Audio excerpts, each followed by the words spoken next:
Nós temos trabalhado durante todo este período o tema famílias firmes na palavra de Deus. E é interessante, meus amados irmãos, algo que tem me preocupado nos últimos anos, a questão de quem prega, a questão de quem fala, de quem ministra. Às vezes dá a impressão de que quem prega é infalível. Não é voluntário. Às vezes o pregador não faz por querer. É porque a pessoa vê o pregador na frente pregando e tal, diz, puxa, o cara ali, o cara é bom demais. É como se fosse infalível. Isso não é verdade. Enquanto marido, eu tenho certeza que eu não sou o melhor marido do mundo. Eu me esforço para não ser o pior, mas o melhor eu não sou. Eu não sou o melhor pai do mundo, mas eu me esforço para não ser o pior pai do mundo. Não sou o melhor pastor do mundo, eu não sou o pastor das galáxias, mas eu me esforço para não ser o pior dos pastores. Então, é uma luta constante. Quando você me vê pregando, você tem que olhar para mim e me ver um pecador. Eu sou gente como você. Tem maus pensamentos, fala besteira, sente besteira, deseja mal. Tudo igual a você. Não muda em absolutamente nada. O que eu me esforço? Eu me esforço para não alimentar os maus pensamentos e os maus desejos a ponto de a eles me entregar. Mas eu sou um ser humano igual a você, pecador, merecedor das chamas do inferno, igualzinho você e a todos que estão aqui, sem nenhuma exceção. Estamos falando sobre família. Eu estou aqui há quase 16 anos nessa igreja e eu não encontrei ainda nenhuma família perfeita. Ixi, aquela família ali é perfeita, é infalível. Não encontrei nenhuma, a começar da minha própria família. Eu não vejo aqui nenhuma família 100%. E talvez nós não vamos encontrar neste planeta. Talvez nós não vamos encontrar nenhuma. Mas nós não somos as melhores famílias, a minha família não é a melhor família, a sua família não é a melhor família, mas também nós não precisamos ser a pior. Devemos nos esforçar para não sermos a pior. Eu quero falar hoje um pouquinho sobre os dias maus. Os dias maus.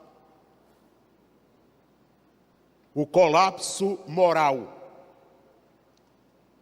Estamos vivendo tempos difíceis, trabalhosos. Mas por que nós estamos vivendo esses dias difíceis e trabalhosos? Nós vamos ver aqui no texto agora. Por causa da dureza do nosso coração. Por causa da dureza do coração do ser humano. É que vem os dias trabalhosos, os dias difíceis. É que vem as tribulações, as complicações da vida. Eu quero convidá-los para um texto sagrado muito conhecido, muito lido e pouco praticado, que se encontra na segunda carta de apóstolo Paulo a Timóteo, capítulo 3, versículos de 1 a 6. Segunda carta de apóstolo Paulo a Timóteo, capítulo 3, versículos de 1 a 6. Segunda carta de apóstolo Paulo a Timóteo, capítulo 3. Versículos de 1 a 6, que diz assim. Quem achou? 2 Timóteo. 2 Timóteo, capítulo 3, versículo 1 em diante. Saiba disto, nos últimos dias sobrevirão tempos terríveis. Os homens serão egoístas, avarentos, presunçosos, arrogantes, blasfemos, desobedientes aos pais, ingratos, ímpios, sem amor pela família, irreconciliáveis, caluniadores, sem domínio próprio, cruéis, inimigos do bem, traidores, precipitados, soberbos, mais amantes dos prazeres do que amigos de Deus, tendo a aparência de piedade, mas negando o seu poder. Afasta-se também destes. São estes os que se introduzem pelas casas e conquistam mulherzinhas sobrecarregadas de pecados, as quais se deixam levar por toda espécie de desejos. Amém? Amém? É duro dizer amém para o texto, né? Pois é, está escrito. Aqui é a palavra de Deus e esse texto é para nós, sem sombras de dúvidas. Precisamos estar preparados para estarmos firmados em Jesus em meio ao caos. Está chegando o dia, meus amados irmãos, em que não nos restará mais nada a nos apegar a não ser em Jesus. Hoje, ainda existem algumas coisas boas que a gente pode se apegar. Por exemplo, a Constituição brasileira tem algumas leis que são legais, a gente pode se apegar a elas e pode se valer da Constituição Federal, porque são boas as leis.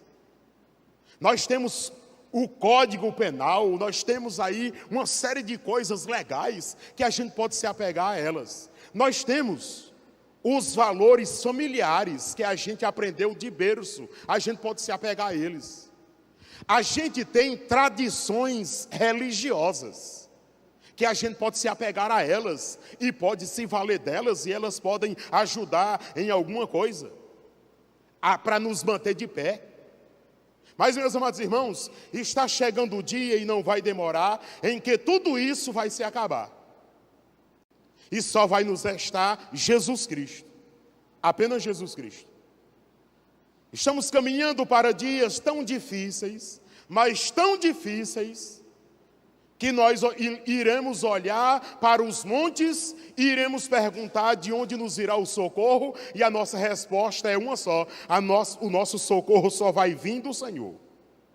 O nosso socorro não vai vir de pastor, não vai vir de igreja, não vai vir de denominação religiosa, não vai vir de Constituição Federal Brasileira, não vai vir de presidente da República, de prefeitos, vereadores, senadores, deputados federais, governadores, polícia, poder judiciário. Está chegando o dia, meus amados irmãos, em que apenas Cristo nos valerá.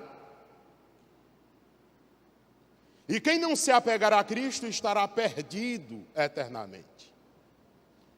E quem não se apegar a Cristo estará condenado eternamente. Apóstolo Paulo está escrevendo ao seu jovem filho na fé, Timóteo, e ele fala nesse texto exatamente desse colapso moral que antecede a vinda de Jesus Cristo. Irmãos, a cada dia que passa, Jesus, ele se aproxima mais o dia da sua volta, do seu regresso. E como Jesus está mais próximo de voltar, o colapso moral vai ser grande. Colapso é a prostração exagerada, extrema da moral. Então, colapso moral é a entrega total à libertinagem. Os discursos que nós estamos vendo em todos os cantos você é livre para você fazer o que você quiser. Esse é o discurso, a tônica, agora a nível mundial. Dentro de muitas igrejas evangélicas, dentro das escolas, dentro dos estabelecimentos, dentro de tudo que você imaginar, a mensagem é: ei, você é livre para você fazer o que você quiser. na hora que você quiser, do jeito que você quiser e ponto. Estamos sendo doutrinados a sermos assim. Mas Paulo está dizendo que estes são os últimos dias. A expressão últimos dias denota, sim, o tempo que antecede a volta de Cristo Jesus, o Senhor. Paulo diz que os dias seriam terríveis. Algumas traduções da Bíblia trazem o termo terríveis como tempos penosos, outras diz tempos turbulentos, tempos difíceis, tempos trabalhosos. Tem uma versão da Bíblia em espanhola, uma Bíblia chamada Reina Varela, que ela diz que nesse texto a expressão que eles trazem é tempos perigosos. Tempos perigosos. Meus amados irmãos, meus amigos, nós estamos vivendo os tempos perigosos. Neste texto, encontramos 19 atitudes que caracterizam o declínio moral. E um dia, se Deus permitir, nós vamos falar sobre essas 19 características que foram lidas aqui no texto de 2 Timóteo, capítulo 3, versículos de 1 a 6. Mas hoje eu vou destacar como aplicações práticas apenas 3 coisas com base no primeiro versículo. Primeira aplicação prática. As famílias devem permanecer firmes na palavra de Deus, pois é um tempo difícil para criar filhos na fé cristã. Eu vou repetir a frase. Na história da humanidade, na história de toda a humanidade, nunca houve um tempo tão difícil para criar filhos na fé cristã como nos dias de hoje. Hoje, 29 de maio de 2022. Nunca houve na história da humanidade tempos difíceis para pais criar filhos na fé cristã. Os filhos são bênçãos de Deus, são herança do Senhor. Ninguém contesta isso, está muito claro. Mas eu não posso iludir os meus amados irmãos. Hoje, criar filhos na fé cristã é um dos maiores desafios que um casal tem. Tempos difíceis para criar filhos, com certeza absoluta. Criar filhos, a cada ano que se passa, torna um desafio mais tremendo ainda para quem é pai. Sobretudo o cristão. Antigamente, meus amados irmãos e amigos, as nossas crianças, elas eram influenciadas pelos pais, os avós, a família, no contexto geral, a igreja, seja ela evangélica ou católica. Escute, antigamente, as crianças eram influenciadas pelos pais, a família, pelas igrejas evangélicas ou católicas, e também na escola. Eram influenciados lá por professores que, de fato, eram professores, que ensinavam a tabuada, ensinavam o beabá, ensinavam a soletrar, alfabetizavam as crianças. Antigamente as crianças tinham essas 3 fontes de influência: família, igrejas e escola, professores. Mas hoje, a origem das influências, meus amados irmãos, não está mais na família, não está mais nas igrejas e não está mais na escola, nos trâmites antigos. Não está mais. Você sabe quais são hoje, escute, você sabe quais são hoje as maiores fontes de influenciar os nossos filhos? Abra bem os seus ouvidos, porque eu vou começar a dizer agora. Escute. As origens das influências dos nossos filhos hoje. Quem está influenciando os nossos filhos? Em primeiríssimo lugar, os influenciadores digitais, os youtubers. Eles são influenciadores, eles estão influenciando esta geração. Outra que está influenciando esta geração, os nossos filhos, a mídia. Séries de canais por assinaturas. Aqueles canais de séries e filmes por assinatura que você faz. Uma das principais é uma que termina com Flix. Outra fonte de influência. Dos amigos pessoais ou virtuais. E pasmem vocês. Dos doutrinadores disfarçados de professores, sobretudo universitários. São os que estão influenciando esta geração. Agora quer saber a pior parte? A pior parte, escute a pior parte. A pior parte é que estes influenciadores, na sua maioria, são anti-fé cristã. Anti-fé cristã. A pior parte é que estes influenciadores, eles são anti-Deus. E são eles.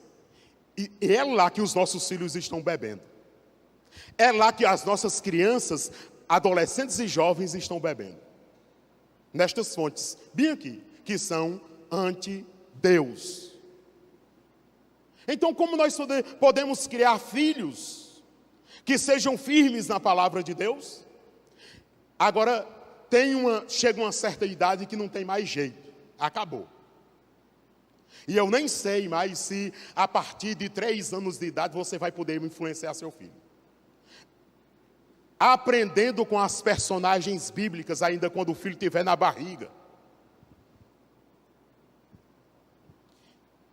Dizer lá para o seu filho, para a sua filha que ainda está no ventre, que os heróis são os heróis da fé, que a Bíblia chama, os heróis da fé. Tem uma lista, se você quiser, lá em Hebreus, capítulo 11, tem uma lista de heróis. Mas estes heróis foram substituídos pelos heróis da Marvel, desses negócios aí que eles têm lá. Agora, Davi não é mais herói, é o Batman. É o Homem-Aranha. Você já observou? As nossas festinhas de aniversário das nossas crianças são de personagens que não têm nada a ver com a Bíblia. E nós estamos em todos eles batendo palminha para eles todos. Sabe por que os nossos filhos escolhem a festinha do Homem-Aranha, do Batman, do não sei da Frozen, do não sei de quem, não sei de quem, não sei de quem? Porque eles estão sendo influenciados. E eles são influenciados e eles nos ganham, porque eles nos fazem até comprar os objetos, camisas e etc. dos seus heróis preferidos. Enquanto isso, os heróis da Bíblia estão ficando para trás. Influência.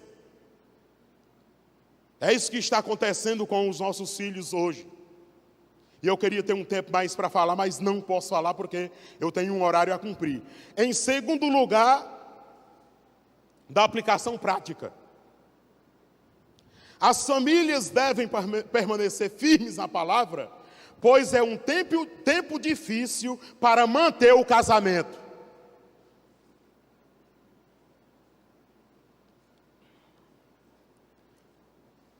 Complicações no casamento, é mentira alguém dizer que é de hoje, problema no casamento. É mentira, porque desde quando o homem pecou tem problema no casamento.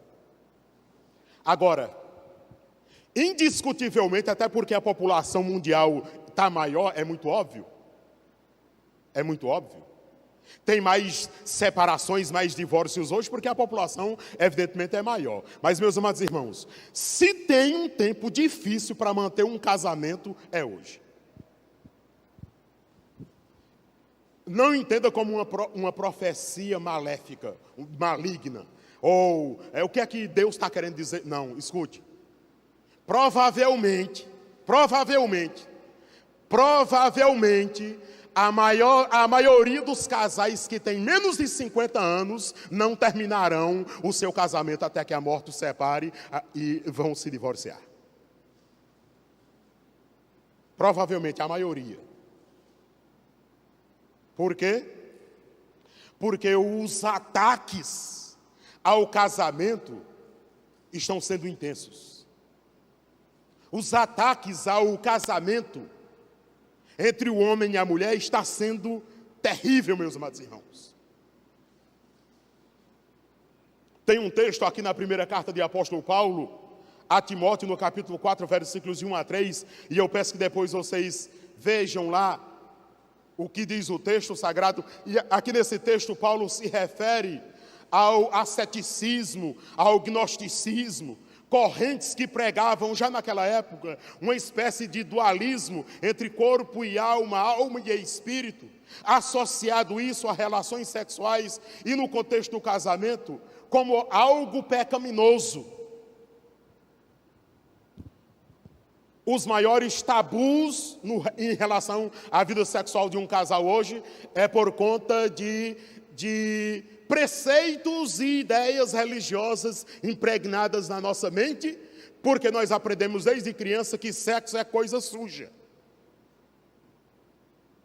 E aí, nós ficamos com isso na mente, e hoje as mídias nos abrem a mente e vê, estão nos pregando uma maneira de vida sexual totalmente libertina, e a gente fica em parafuso. Aquilo que nós não falamos, nós não ensinamos aos nossos filhos, que a igreja não ensina aos nossos filhos, a internet ensina.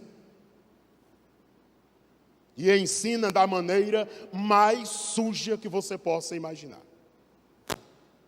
Que ataques são esses que o casamento está sofrendo hoje, meus amados irmãos? Quais são esses ataques? Tem ataques mais expostos e tem ataques mais sorrateiros. Por exemplo, legislação, lei, que cada vez mais abranda em relação a divórcio. Eu não sei se você lembra da época que a coisa mais complicada do mundo era se divorciar. Não sei se você lembra dessa época. Rapaz, era uma dor de cabeça um divórcio.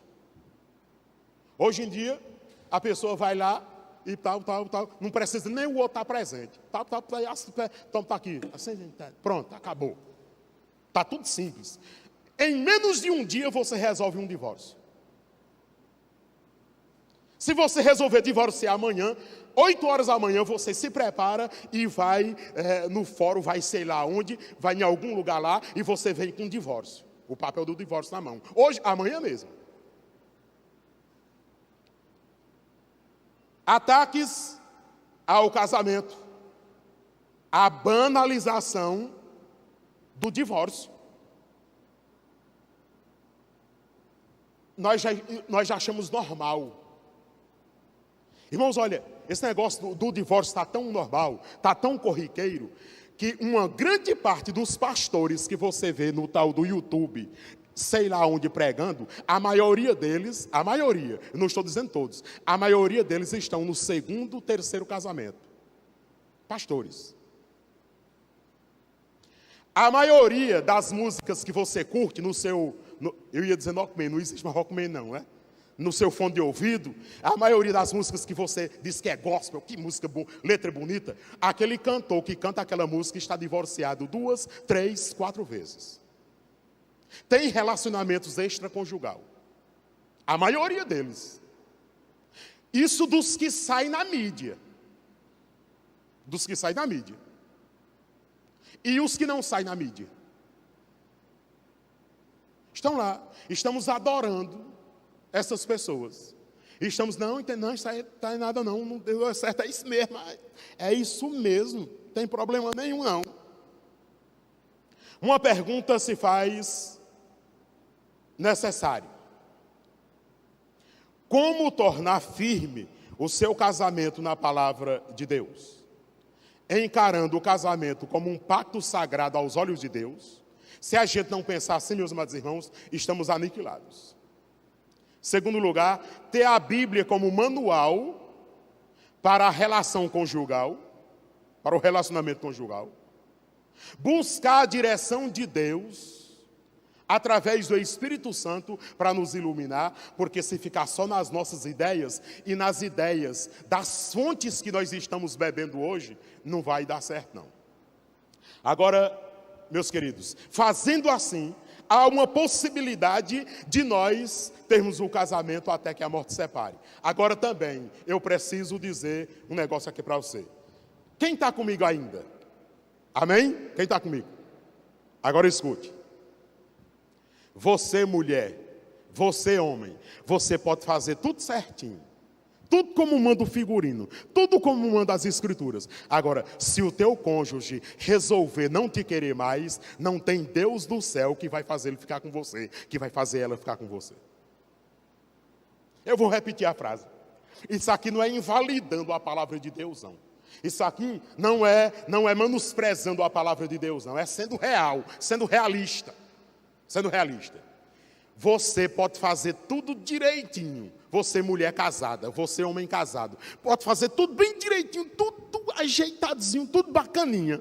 Mas se o seu cônjuge resolver não te querer mais, pode esquecer.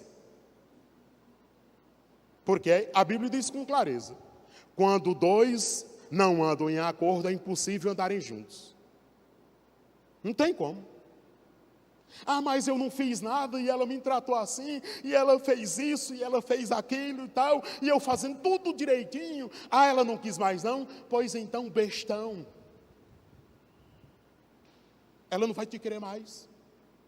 Ah, mas meu marido, eu lhe faço isso, eu faço aquilo e tal. Olha que tudo direitinho, eu faço tudo direitinho. Ah, ele não quer mais não? Deixe de besteira. Se ela não quer mais não, acabou. Aí eu digo: pastor, mas e a gente ora a Deus, a gente tem que orar a Deus, entrar numa corrente de oração, vamos orar. Aí tem pregador que diz no púlpito: o teu marido vai voltar, a tua esposa vai voltar. Aí tem o rezador, o macumbeiro, que diz: eu faço um trabalho, se ele não voltar, se ela não voltar, você não me paga. Eu faço um trabalho, ele vai voltar. Volta não, volta não. Se ela resolver não querer, não quer e acabou. Agora, tudo isso aí é culpa de Deus? Culpa de Deus coisa nenhuma. Culpa da dureza do nosso coração. Está aqui, o texto está claro. A dureza do nosso coração. Quem inventou males para nós não foi Deus, não. Fomos nós mesmos. Em terceiro e último lugar, aplicação prática. As famílias devem permanecer firmes na palavra de Deus, pois é um tempo difícil para manter os valores cristãos. Irmãos, tem dois textos, eu falo em vez em quando, eu menciono eles aqui em vez em quando. Um no Salmo 1 e o outro no Apocalipse 21. Os ímpios não subsistirão no juízo, e nem os pecadores na congregação dos justos. Quem for limpo, limpa-se mais. Quem for sujo, suja-se mais. É necessário as famílias permanecerem firmadas na palavra de Deus, pois é um tempo difícil para manter os valores cristãos. Estamos vivendo dias, meus amados irmãos, que matar um bebê, escute. Nós estamos vivendo dias que matar um bebê no ventre da sua mãe está quase legal no Brasil. Por causa dos movimentos aí, e que diz que a mulher faz com o corpo dela o que ela quiser. Então, se ela tiver uma relação sexual e engravidar, o corpo não é dela, então ela pode tirar o neném sim. Embora aquele corpinho que está dentro dela não seja dela. Mas nós estamos vivendo num tempo, meus amados irmãos, em que matar um bebê é natural, está ficando normal. Estamos vivendo dias, meus amados irmãos, que ter relações extrasexuais está normal. Estamos vivendo dias em que ter relações com pessoas do mesmo sexo é normal. Está tido como normal. Nós vemos tanto isso, mas tanto, que quando a gente vê, a gente já não abre mais a boca. Que é isso? Não, já não faz.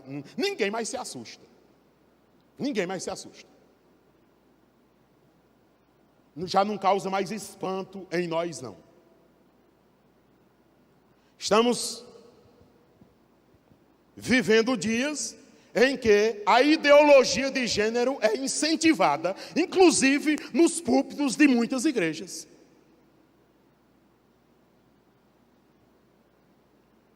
Os valores cristãos estão a cada dia sendo jogados no lixo.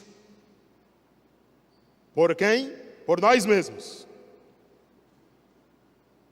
Famílias que desejam estar firmes na palavra de Deus precisam lutar para recuperar os valores que algumas décadas atrás eram preservadas nas famílias cristãs e que hoje já não estão mais.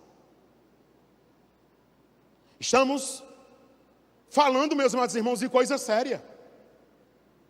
Estamos falando de irmãos em Cristo, conversando naturalmente. Por que fulano de tal não se assume logo? Fulano de tal deveria se assumir logo. Estou esperando o dia que fulano de tal vai se assumir. Tem que se assumir. Assim, uma conversa, se assumir homossexual. Assim como se fosse natural demais.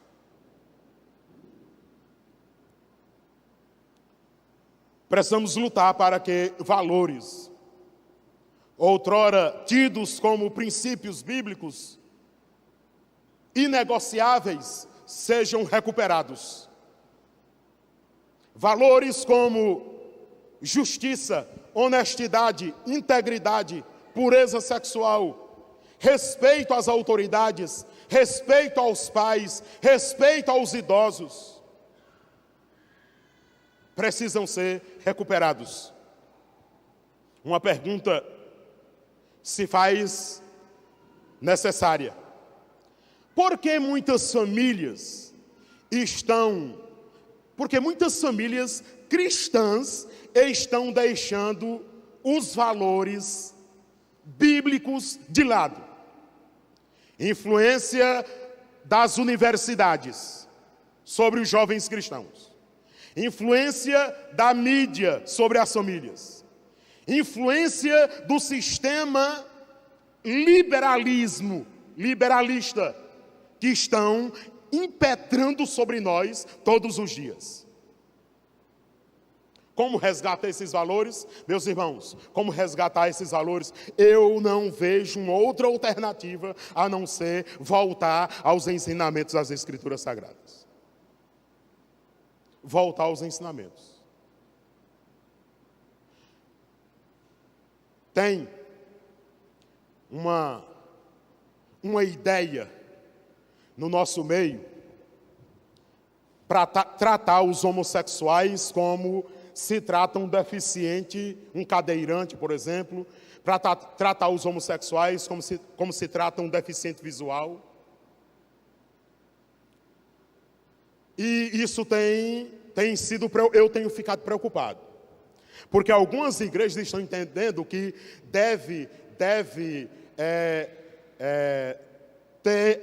fazer da igreja uma acolhedora dos homossexuais. É como se a igreja a igreja precisa ser uma igreja incluísta, que inclua, que agregue essas pessoas de uma maneira especial. Tem que ter um trabalho especial para lidar com o homossexualismo. Aí eu digo, está errado. Tem não. Se mentir é pecado, se roubar é pecado, se ser orgulhoso é pecado, se ser avarento é pecado, se adultério é pecado, se pedantismo é pecado, homossexualismo também é pecado. Então, quem mente deixa de ser mentiroso. Quem rouba deixa de ser ladrão. Quem é homossexual deixa de ser homossexual.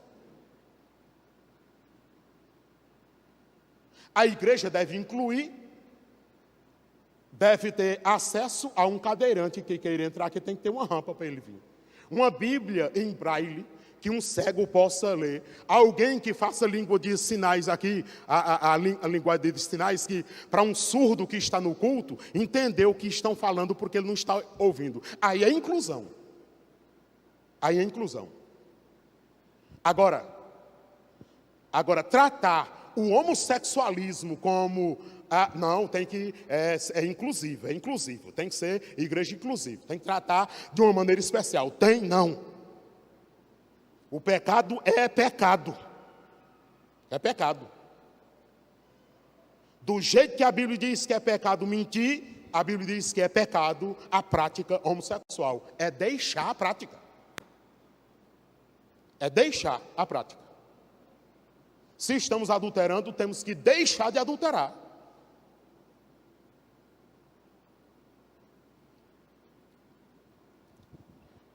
Eu sei que as nossas famílias, meus amados irmãos, estão perdendo os valores, sobretudo morais, e nós estamos declinando a um abismo que eu não sei onde nós vamos parar.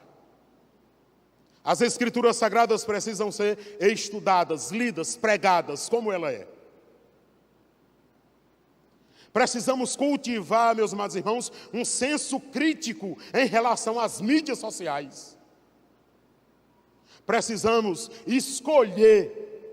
saber escolher o que nós vamos assistir na TV, nas redes sociais, o que nós vamos ver, o que vai ocupar a nossa mente. Precisamos ter critérios.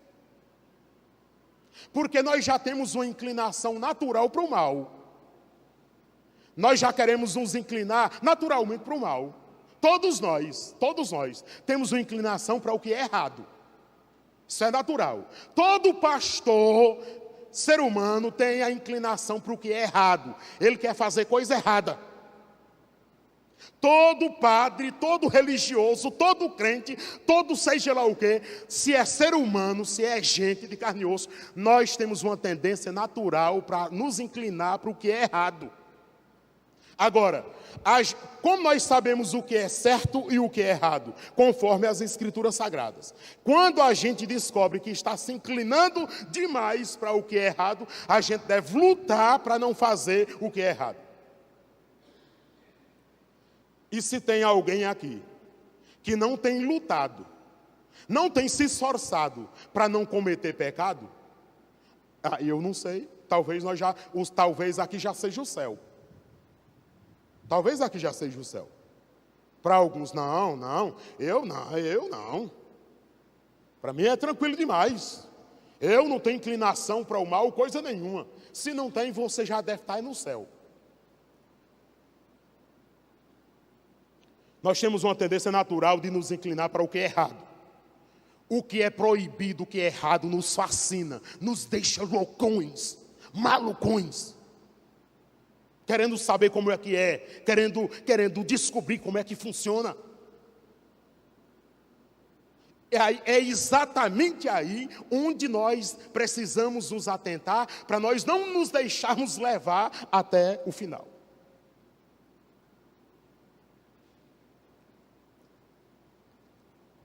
Precisamos, meus amados irmãos, com urgência, voltarmos às Escrituras Sagradas. Voltarmos ao ensinamento bíblico, e tão somente ao ensinamento bíblico. Eu não posso me preocupar com os pecados dos meus filhos, da minha esposa, e tampouco eles com os meus. Cada um haverá de prestar contas diante de Deus um dia. Isso é sem sombra de dúvidas. Mas, meus amados irmãos, o que nós estamos fazendo para negar a nossa própria vontade? Há um esforço. Quem quiser vir a mim, negue-se a si mesmo, tome a sua cruz e siga-me. A parte mais difícil é negar-se a si mesmo. Nós não queremos negar a nós mesmos, nem que lasque. Razão pela qual há uma frieza espiritual. Razão pela qual há um liberalismo exagerado. Ao ponto de muitos que estão agora olhando para mim, já ter mudado o conceito. O que é certo se tornou errado, e o que é errado se tornou certo.